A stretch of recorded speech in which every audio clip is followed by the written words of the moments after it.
of Meyiwa's sudden passing is Orlando Pirates Public Relations Officer, Mr. Miki Modisane. Miki, thank you so much for joining us under such sad circumstances. But Senzo has always had roots strongly planted with Buccaneers. And besides his determination to break through the ranks at Pirates, what other memorable attributes did he have?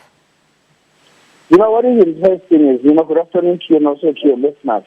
I think what was interesting is that the patience that he had, that he was very patient, a very selflessness, selfless person. Also more what is very, very important is, he's from humble beginnings.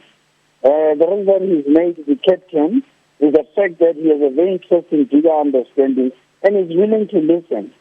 It's someone that you can be able to speak to. And if he has wronged you, he'll be able to come out and apologize. He never had pride at any given stage.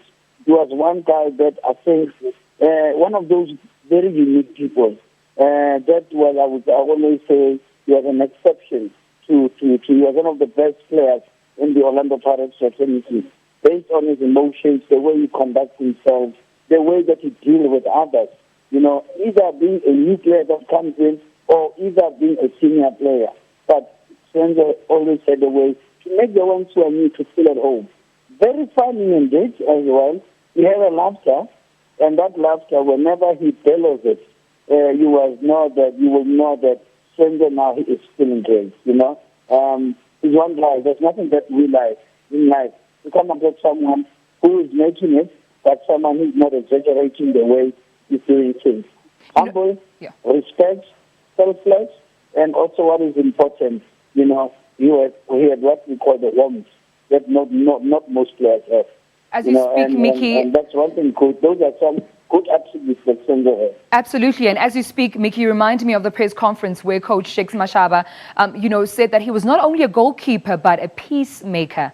But getting into Senzo's talents now, he was handpicked by scouts at the age of 13 to be part of the Orlando Pirates development ranks. And to see him snatched away from the football fraternity at the height of his career must be hard to come to terms with as a team. Can you just take us through that? Yes, interestingly so. Senzo, when he joined the Orlando Pirates Football Club, it was back in 2002.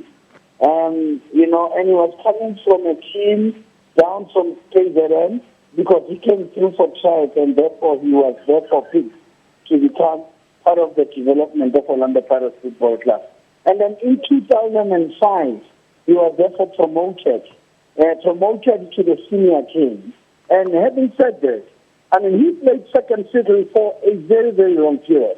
He played second fiddle to the likes of Monique Joseph. He went on Avril Tardy, you named Francis Chancellor, the previous goalkeepers that we've had. Even some of the players that came from overseas that became goalkeepers that we signed, Senzo was patient and he waited for his chance, And for the under-23, Senzo became one of the very consistent players. And I think that's when the relationship of him and the national team coaches started. Thank you so much, Miki Modisane. Unfortunately, we've run out of time. Promoted, Thank you so much, Miki. Unfortunately, we've run out of time, but thank you so much for your contribution to this conversation. Miki Modisane is the Public Relations Officer at Orlando Pirates.